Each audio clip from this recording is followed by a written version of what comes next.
pinya, oh, hinog na galing sa puno. Paano tayo kumain nito na madali? Hindi na kailangan balatan. Ito lang. Oh, bag tayo.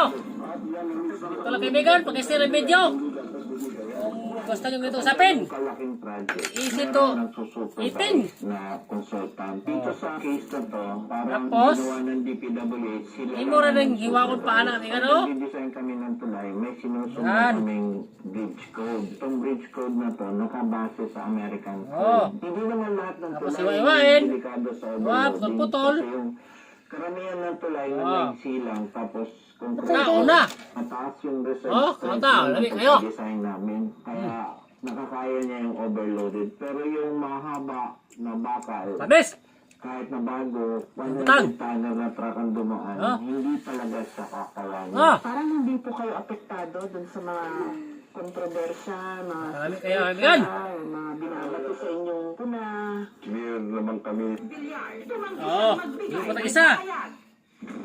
Nara, hindi mo na kailangan balatan. Hindi mo na nang hiwa ko dito paana, oh. Wala pa kami isang minuto, makakain ka na.